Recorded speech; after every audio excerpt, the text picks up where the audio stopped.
கர்த்தருடைய பரிசுத்த நாமத்திற்கு மகிமுண்டாவதாக. என் கன்மலையும் மீட்பருமாகிய கர்த்தாவே, அதிகாலையில் உமது கிருபையை கேட்க பண்ணும். உம்மை நம்பியிருக்கிறேன், நான் நடக்க வேண்டிய வழி எனக்கு காண்பியும். உம்மிடத்தில் என் ஆத்துமாவை உயர்த்துகிறேன். என் வாயின் வார்த்தைகளை ஆசீர்வதித்து உம்முடைய மக்களுக்கு பிரயோஜனப்படுத்துவீராக. இயேசுவின் நாமத்தில் பிதாவே, ஆமேன்.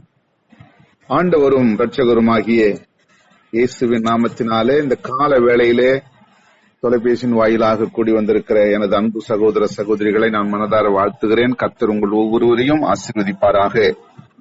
இந்த நாளிலும் கூட கர்த்தருடைய வசனத்தை தியானிப்பதற்கென்று ஒரு தலைப்பு, அடையாளங்கள் என்ற தலைப்புல சில வார்த்தைகளை நாம தியானம் பண்ணலாம் கொஞ்ச நேரம். அடையாளங்கள் என்று சொல்லப்படுகிற பொழுது, ஆண்டவராகிய இயேசு கிறிஸ்து இந்த பூமிக்கு மனித அவதாரம் எடுத்து வருகிற பொழுது பல அடையாளங்களை தீர்க்கர்கள் மூலமாக சொல்லப்பட்டது. அதில் குறிப்பாக இயேசு கிறிஸ்து பிறப்பதற்கும் ஒரு அடையாளத்தை சொல்லுவதற்கும் ஏறக்குறைய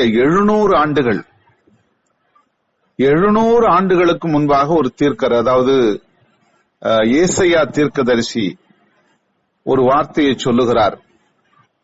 அந்த வார்த்தை நம்ம வாசிக்கிற பொழுது திரும்ப திரும்ப எவ்வளவு ஒரு ஆச்சரியமான காரியமா இருக்கிறது. ஏசாயா தீர்க்க தரிசன புஸ்தகம் 7வது அதிகாரம் 14வது வசனம் இப்படியாய் சொல்லப்பட்டிருக்கிறது. ஆதலால் ஆண்டவர் தாமே உங்களுக்கு ஒரு அடையாளத்தை கொடுப்பார். இதோ ஒரு கன்னிகை கர்ப்பவதியாகி ஒரு குமாரனை பெறுவாள், அவருக்கு இம்மானுவேல் என்று பெயரிடுவாள் அப்படின்னு சொல்லி ஏசாயா தீர்க்கதரிசிகள் மூலமாக ஏறக்குறைய 700 ஆண்டுகளுக்கு முன்பாக, அதாவது இயேசு கிறிஸ்து பிறப்புக்கும் இந்த வார்த்தை சொல்லப்பட்டதற்கும் 700 ஆண்டுகள் என்று சொல்லி வேத ஞானிகள் குறிப்பிடுகிறார்கள். அந்த வார்த்தையை சொல்லுகிறதான அந்த தீர்க்கதரிசி எப்பொழுது சொன்னார் என்று அந்த ஏசாயா தீர்க்க தரிசன புஸ்தகத்தை 7வது அதிகாரத்தை முதல் வசனத்திலிருந்து பார்க்கிற பொழுது, உசியா என்கிறதான ராஜாவினுடைய குமாரன் யோதாம், அவனுடைய குமாரன் ஆகாஸ் என்னும் யூதா தேசத்து ராஜாவின் நாட்களிலே ரேத்சீன் என்னும் சீரியாவின் ராஜாவும் ரெமலியாவின் குமாரனாகிய பெக்கா என்னும் இஸ்ரவேலின் ராஜாவும் எருசலேமில் யுத்தம் பண்ண வந்தார்கள். அந்த யுத்தம் பண்ண வருகிற பொழுது யூதா தேசத்தை தேவன் காப்பாற்றும்படியாக அவர்களுக்கு ஒரு அடையாளத்தை சொல்லுகிறார்.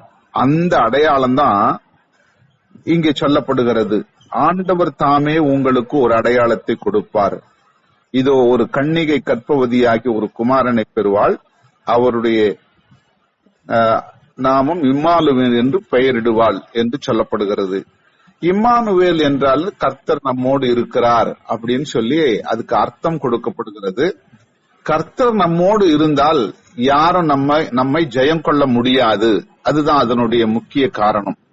எதுக்கு அந்த உசியா ராஜாவினுடைய ராஜாக்கள் நாட்களிலே யுத்தம் கடக்கிற பொழுது இந்த வார்த்தையை அவர் கொடுக்கிறாருன்னு சொன்னா, இஸ்ரவேல் ஒரு தேசத்தை காப்பதற்காக, யூதா என்கிற ஒரு தேசத்தை காப்பதற்காக, அவருக்கு பிரியமான மக்களை காப்பதற்காக ஒரு தேவகுமாரன் இந்த பூமியில கொடுக்கப்படுகிறார். அது எப்படி வரப்போறாருன்னா, கன்னியினுடைய வயிற்றுல, அதாவது கன்னி வயிற்றுல குழந்தை பிறப்பது என்பது மிக மிக ஆச்சரியமான ஒன்று, வியப்புக்குரிய ஒன்று. இன்றைக்கும் அதுதான் வச்சு உலக மனுஷர்கள், சிலர் கடவுளை அறியாதவர்கள் அல்லது இயேசு கிறிஸ்துவை நம்பாதவர்கள் என்ன பண்ணுவாங்க, கேலியும் கிண்டலுமா இந்த அரசியல்வாதிகள் எல்லாம் பேசுவதை நம்ம கேட்கிறோம்.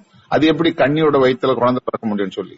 அது பல சம்பவங்கள், பல காரியங்கள் உலக மக்கள் பேசக்கூடியதற்கு காரணமாகவும், அது ஒரு அடையாளமாகவும் அன்றைக்கு தீர்க்கர் சொல்லி 700 ஆண்டுகளுக்கு பின்பு, 700 ஆண்டுகளுக்கு பின்பு இயேசு கிறிஸ்து தேவகுமாரனாக இந்த உலகத்தில் அவதரித்து வருகிறார்.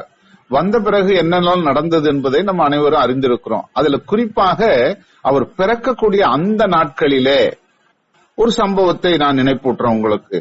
லூக்கா எழுதின சுவிசேஷ புத்தகம் 2வது அதிகாரம் 12வது வசனம் சொல்லுகிறது. லூக்கா 2:12 மேய்ப்பர்கள் மந்தையை மேய்த்துக் கொண்டிருக்கிறார்கள். இது இந்த கிறிஸ்துமஸ் நாட்களிலே நமக்கு எல்லாருக்கும் ஒரு பாடல் வரியாக சொல்லுகிற பொழுது இந்த வார்த்தையை படித்து சொல்லுவாங்க.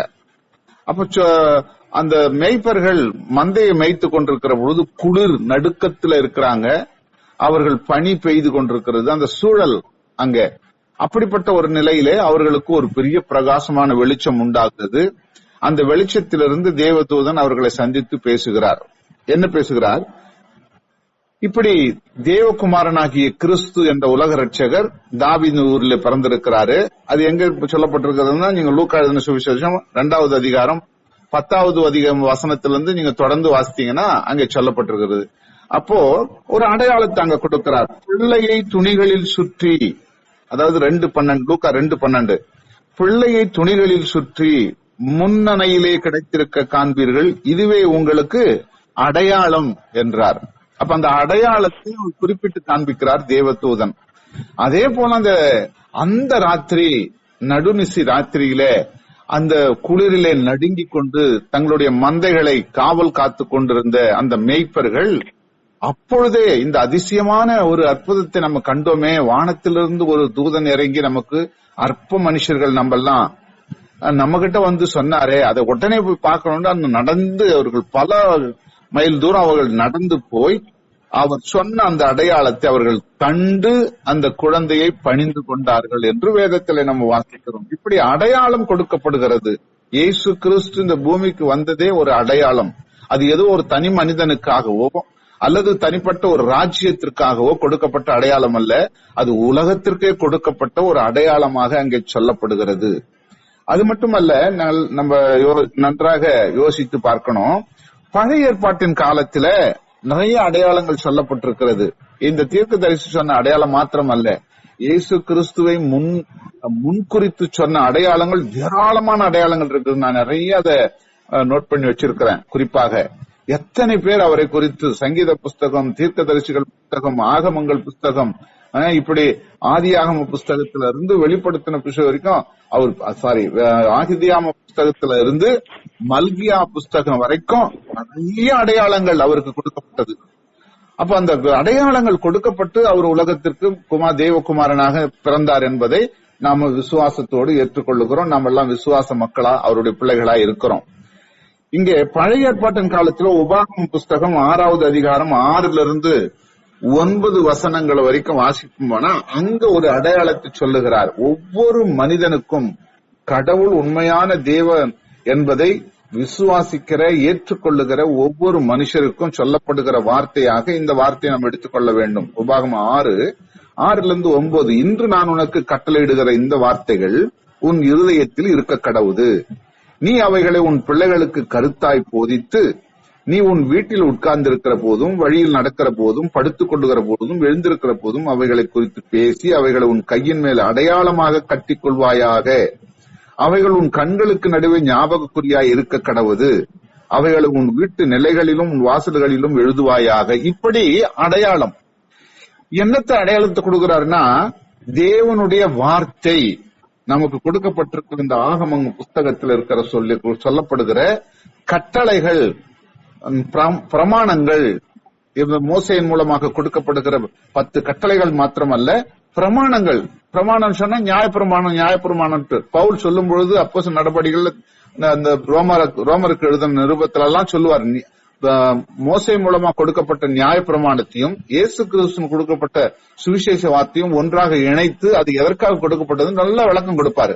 அப்போ இந்த பிரமாணங்களையும் இந்த நியாயப்பிரமாணம், இந்த கட்டளைகள், இவைகளெல்லாம் நீங்க என்ன பண்ணணும், உங்களுடைய நெற்றிக்கு நடுவிலே அதை ஞாபகக்குறியாக வைத்துக் கொண்டும், உங்களுடைய கைகளிலே கட்டுகிறவர்களாகவும் உங்க வீட்டிலே கட்டுகிறவர்களும் அதை உங்களுடைய வருங்கால பிள்ளைகளுக்கு சந்ததி சந்ததியாய் அதை மறக்க கூடாதபடி அவருடைய இருதயத்திலே அது எழுதப்பட்டதாகவும் இந்த கட்டளைகள் இருக்க வேண்டும் என்று சொல்லி, இதை ஞாபகக்குறியாக வைத்திருக்க வேண்டும் என்று சொல்லி அவர்களுக்கு கட்டளை கொடுக்கிறார். இன்றைக்கு ஆகமங்கள் புஸ்தகம் 5 ஆகமங்கள் உண்டு. ஆதி ஆகமும், லேவியாராகமும், யாத்ராகமும், இல்லையா எண்ணாகமும், உபாகம் என்று சொல்லி 5 ஆகமங்கள் உண்டு. இதுதான் தோரா என்கிற பெயருடையதாக இஸ்ரவேல் மக்கள் பயன்படுத்தப்பட்டது. இதுல என்ன முழுக்க அடங்கி இருக்கிறதுனா, ஒவ்வொரு மனுஷனும் கடவுளை எப்படி தன் பின்பற்றி நடக்க வேண்டும் என்பதை அதில் தெளிவா சொல்லப்பட்டிருக்கிறது. அதை விட்டு வலதுபுறம் இடதுபுறம் தவறக்கூடாது என்பதை தெளிவா சொல்லப்பட்டிருக்கிறது. அந்த புத்தகத்துலதான் உங்களுடைய பிள்ளைகளுக்கு சந்ததி சந்ததியாய் வளர்கிற உங்க பிள்ளைகளுக்கு தன்னுடைய நெற்றியிலும் கைகளிலும் இருதயத்திலும் தங்களுடைய வீட்டிலும் வாழ்கிற இல்லங்களிலும் படுக்கும் போதும் தூங்கும் போதும் நடக்கிற போதும் இந்த பிரமாணங்களை நீங்கள் ஞாபகமாக வைத்திருக்க வேண்டும் என்று அவர்களுக்கு ஞாபகத்தை கொடுக்கிறார். இவ்வளவு தெளிவாய் சொல்லப்படுகிற இந்த வார்த்தைகள் என்னென்று பார்க்கிற பொழுது ஆண்டவருடைய வரலாறு, ஆண்டவருடைய வார்த்தைகள். இன்றைக்கு நீங்களும் நானும் கூட அநேக வேளைகளிலே வீடுகளிலே தொங்க விடுகிற நிறைய வசனங்கள், அதுதான் வீடுகளில் இருக்கக்கூடிய ஆண்டவருடைய கட்டளைகள், வசனங்களை, ஆசீர்வாதமான வசனங்களை நம்ம நிறைய மாட்டி வைக்கிறோம். நம்முடைய நெற்றியிலே என்று சொல்லப்படுகிற பொழுது பிதா குமாரன் பரிசுத்தாவி நாமத்தினாலே உனக்கு நெற்றியிலே அடையாளத்தை போட்டு ஞானஸ்தானம் கொடுக்கிறேன் என்று சொல்லி மூழ்கி ஞானஸ்தானம் கொடுக்கிற பொழுது அடையாளத்தை போடுவார்கள். அது பார்வைக்கு தெரியாது, ஆனா இருதயத்துக்கு தெரியும். இப்படி பல காரியங்களை நாமளும் இந்த நாட்களிலே செய்து கொண்டு வருவோம். இது ஆண்டவர் கொடுத்த கட்டளை பிரமாணமா இருக்கிறது. ஆக இந்த ஞாபகப்படுத்துகிற இந்த குறிப்பீடுகள் எல்லாம் நம்முடைய வாழ்க்கைக்கு உகந்ததா இருக்கிறது என்பதை நம்ம மறந்து போய்விடக் கூடாது. இங்க அடுத்து பாத்தீங்கன்னா உபாகமம் 28வது அதிகாரத்துல நம்ம தெளிவா வாசிக்கிறோம். உபாகமம் 28ன்னு சொன்னாலே எல்லாருக்கும் என்ன ஞாபகம் வரும்னா, அதுல ஆசீர்வாதமும் சாபமும் நிறைந்த ஒரு அதிகாரம். அந்த 28வது அதிகாரம், அதுல மொத்தம் அந்த அதிகாரத்துல 68 வசனங்கள் சொல்லப்பட்டிருக்கிறது. இந்த 68 வசனங்களில 1 to 14 வசனம் வரைக்கும் பாத்தீங்கன்னா ஆசீர்வாதத்தை பற்றி சொல்லப்பட்டிருக்கிறோம். ஆசீர்வாதம், இதை செய்தீங்கன்னா உங்களுக்கு ஆசீர்வாதம், இப்படி நடந்து கொண்ட ஆசீர்வாதம், இப்படி நீங்க ஆண்டவரை மகிமைப்படுத்தினா ஆசீர்வாதம் சொல்லிக்கிட்டே வருவார். 14 வசனம் வரைக்கும் சொல்லிக்கிட்டே வருவாரு. அடுத்து 15வது வசனம் முதல் 68வது வசனம் வரைக்கும் பாத்தீங்கன்னா மொத்தம் 54 வசனங்கள் பாத்தீங்கன்னா சாபத்தை குறித்து சொல்லப்பட்டிருக்கும். நீங்கள் இப்படி நடந்தால் உங்களுக்கு சாபம், இதை மறந்து போனால் சாபம், இப்படி தவறினால் சாபம் என்று சாப வார்த்தைகளை சொல்லிக்கிட்டே வருவார். இந்த ஆசீர்வாதமான வசனமும் சாபமான வசனங்களையும் இந்த உபாகமம் 28வது அதிகாரம் முழுமையாய் சொல்லப்பட்டிருந்த முக்கியமாக நான் என்ன உங்களுக்கு குறிப்பிட்டு காண்பிக்க விரும்புகிறேன்னு சொன்னா, 45வது 46வது வசனத்தை நாம வாசித்து பார்ப்போமானால் அங்க சொல்லப்பட்டிருக்கிறது, உன் தேவனாகிய கர்த்தர் உனக்கு விதித்த அவருடைய கற்பனைகளையும் கட்டளைகளையும் கை கொள்ளும்படி நீ அவர் சத்தத்திற்கு செவி கொடாதபடியினால், நல்லா கவனிக்கணும், அவருடைய சத்தத்துக்கு நீங்க செவி கொடாதபடியினால் இந்த சாபங்கள் எல்லாம் உன்மேல் வந்து நீ அழியும் மட்டும் உன்னை தொடர்ந்து பிடித்து உன்னிலும் உன் சந்ததியிலும் என்றைக்கும் அடையாளமாக இருக்கும் என்று அங்க சொல்லப்படுகிறது. நல்லா கவனிக்கணும். நல்ல ஆசீர்வாத வசனங்களை வீட்டுகள்ல மாற்றோம், நம்ம இருதயத்துல தக்க வைக்கிறோம், ஆண்டவரை எப்பவுமே மகிமைப்படுத்தி துதி பாடுகிறோம், துதிக்கிறோம், எல்லாம் உண்மைதான், எல்லாம் நல்லதுதான். அதே சமயத்துல அவருடைய வார்த்தைகளுக்கு, அவருடைய கட்டளைகளுக்கு நம்ம மறந்து கீழ்ப்படியாமல் நம்முடைய தான் தோன்றி தலமா நம்முடைய வாழ்க்கையிலே நாம சுயமாய் செய்து கொண்டு சொல்லுகிற பொழுது அவர் நல்லா சொல்றாரு, நான் உங்களுக்கு கொடுக்கப்படுகிற சாபம் மற்றவர்களுக்கு அடையாளமாக இருக்கும், ஆகையினால ஜாக்கிரதை என்று சொல்லி வசனத்தை கொண்டு நம்ம எச்சரிக்கிறார். நம்ம மறந்து போயிடக்கூடாது. வெறும் ஆசீர்வாதத்தை மட்டும் ஆண்டவர் கொடுத்திருக்கிறார் என்று நம்ம நினைச்சு கொள்ளக்கூடாது. சாபத்தையும் கொடுத்திருக்கிறார். ஆனா அந்த சாபம் யாருக்குன்னு சொன்னா, கடவுளை ஏற்றுக்கொள்ளாதவர்களுக்கு, அல்லது கடவுளை ஏற்றும் பின்மாற்றம் அடைகிறவர்களுக்கு, அல்லது ஒருவேளை கடவுளை ஏற்றுக்கொண்டு நான் கிறிஸ்தவள் என்று சொல்லிக் கொள்ளுகிற பிள்ளைகள் எத்தனையோ தவறுகளை பண்றாங்க, எத்தனையோ இச்சையில விழுந்து போறாங்க, எத்தனையோ ஆண்டவருக்கு பிரியமில்லாத காரியத்தை பேச, செய்ய, பார்க்க, கேட்க, இப்படி பல சூழ்நிலைகள் இருக்கிற மக்களுக்கு இந்த சாப வார்த்தை ஒரு அடையாளமாக கொடுக்கப்பட்டிருக்கிறது என்று அன்புரிய சகோதரனே சகோதரிகளே, இந்த கால வேளையில ஆவியானவர் உங்களோடு கூட பேசிக் கொண்டிருக்கிறார். நான் இதை சுயமா சொல்லல. ஆண்டவரே, நான் என்ன வார்த்தைகளை இந்த மக்களுக்கு இந்த கால வேளையில சுருக்கமா 15 நிமிடத்துல சொல்லி முடிக்கணுமே சொல்லும் பொழுது இந்த வார்த்தையை எனக்கு ஞாபகத்துல கொண்டு வந்தார். இதை குறித்து சில காரியங்களை சொல்லுப்பா அப்படின்னு.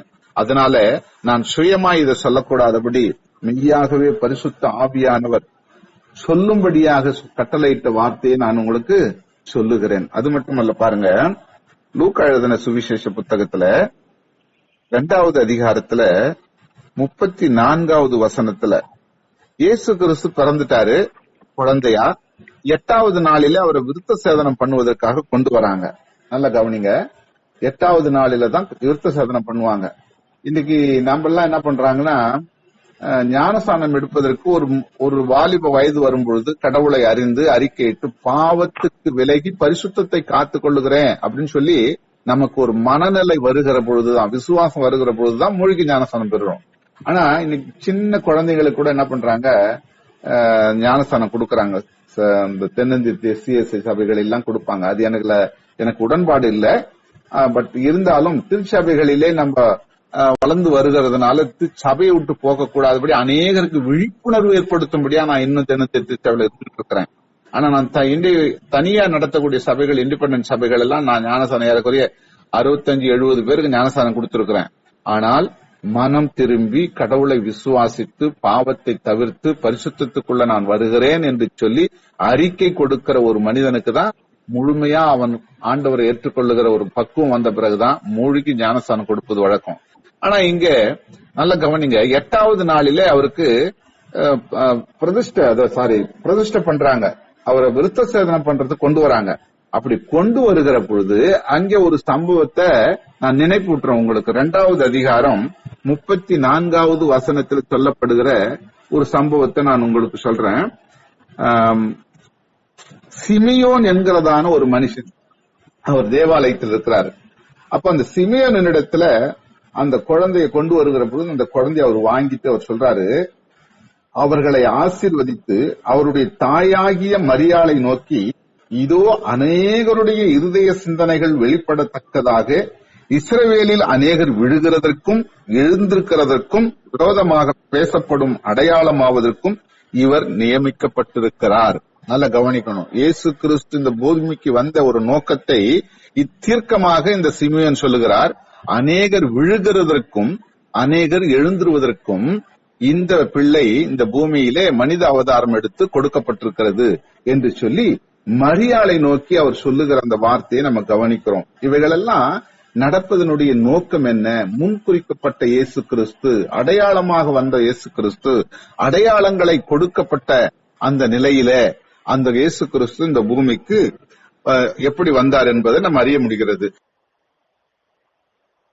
அது மட்டுமல்ல, பாருங்க, இயேசு கிறிஸ்து வளர்ந்து வருகிற நாட்களிலே அவர் சுவிசேஷமாக இந்த உலகத்துக்கு சொல்லிக் கொண்டு போகிற பொழுது அவரிடத்துல வேத பாரகர்களும் ஆசாரியர்களும் பெரிய பெரிய ஞானிகளும் வந்து இயேசு கிறிஸ்து உண்மையான தேவகுமாரன் என்று ஏற்றுக்கொள்ள மனம் இல்லாததுனால அடையாளங்களை தேடினாங்க. அவங்க, நீ எங்களுக்கு வானத்திலிருந்து ஒரு அடையாளத்தை சொல்லும் அப்படின்னு சொல்லி அவரிடத்துல கேட்கிறாங்க. அப்ப ஆண்டவராகிய இயேசு கிறிஸ்து என்ன சொல்றாரு, யோனாவின் அடையாளத்தை தவிர உங்களுக்கு வேறு எந்த அடையாளத்தையும் நான் கொடுக்க முடியாது அப்படின்னு சொல்லிட்டு என்ன பண்றாரு, அதனுடைய அர்த்தம் என்ன? யோனா தீர்க்கதரிசி நினிவே பட்டணத்துல போயிட்டு 40 நாள் சென்ற பிறகு இந்த தேசம் அழிந்து விடும், தலைகீழாக கவிழ்த்து போடப்படும், அதனால மனம் திரும்புகள் என்று சொன்னார். அப்படி சொன்ன பொழுது அந்த மக்கள் எல்லாம் மனம் மாற்றம் அடைந்தார்கள். மனமாற்றம் அடைந்து ராஜாக்களும் ஆடு மாடுகளும் உயிருள்ள எல்லா பிராணிகளும் பட்டினியாய் 3 நாள் இருந்து அல்லும் பகலும் தண்ணி குடியாம அவங்க உபவாசம் இருந்தது நிமித்தமாய் அந்த தேசம் காக்கப்பட்டது என்று வேதத்தில் சொல்லப்பட்டிருக்கிறது. அதன் பிறகு இந்த யோனா என்ன செய்யறாரு, சலிப்படைந்து போய்விடுகிறார். இதற்கு முன்பாக நடந்த சம்பவம் என்னன்னா, நான் போக மாட்டேன்னு சொல்லி அவர் நினிவேக்கு போறதுக்கு பதிலாக தர்ஷீஷுக்கு கப்பல் ஏறி போகும்பொழுது நடந்த சம்பவம் எல்லாம் நமக்கு தெரியும். அவரை கப்பல்ல இருந்து தூக்கி கீழே போடுறாங்க தண்ணியில. அந்த தண்ணியில ஒரு மீனை உண்டாக்கி அந்த மீன் வயிற்றுல ஒரு 3 நாள் இருக்கிறார். இந்த 3 நாள் மீன் வயிற்றுல இருந்த பிறகுதான் திரும்பவுமாக அவர் கரையேறுகிறார்.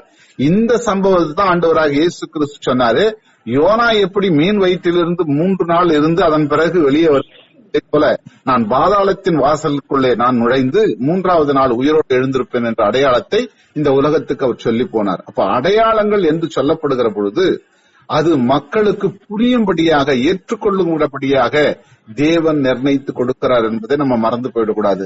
ஆக கடைசியா சொல்லி முடிக்கிற ஒரே ஒரு வசனத்தை எபேசியர் 2வது அதிகாரம் 4வது வசனத்தில் சொல்லப்படுகிறது, அடையாளங்களினாலும் அற்புதங்களினாலும் பலவிதமான பலத்த செய்களினாலும் தம்முடைய சித்தத்தின்படி பகிர்ந்து கொடுத்த பரிசுத்த ஆவியின் வரங்களினாலும் தேவன் தாமே சாட்சி கொடுத்ததுமா இருக்கிற இவ்வளவு பெரிதான ரட்சிப்பை குறித்து நாம் கவலையற்றிருப்போமானால் தண்டனைக்கு எப்படி தப்பித்துக் கொள்வோம் என்று வேதம் திட்டமாய் சொல்லப்படுகிறது. அடையாளம் அற்புதம் நிறைய கண்டிருக்கிறோம். இன்றைக்கு வேதத்திலையும் கண்டோம், ஒளி உலகத்திலையும் கண்டோம், நாமும் அனுபவிச்சோம். இவ்வளவு திரளான அற்புத அடையாளங்களை நம்ம கண்டும் கூட நாம் வரும் ஆபத்துக்கு தப்பித்துக் கொள்வதற்கு நாம் ஜாக்கிரதையா இருக்க வேண்டும் என்ற வார்த்தையோடு இந்த உலகத்துக்குள்ள கடந்து போகுவோம். ஆண்டவருடைய வருகைக்கு நம்மை ஆயத்தப்படுத்திக் கொள்வோம். கர்த்தர் தாம் என்ற வசனங்களை கொண்டு உங்களை ஆசீர்வதிப்பாராக. ஆமென்.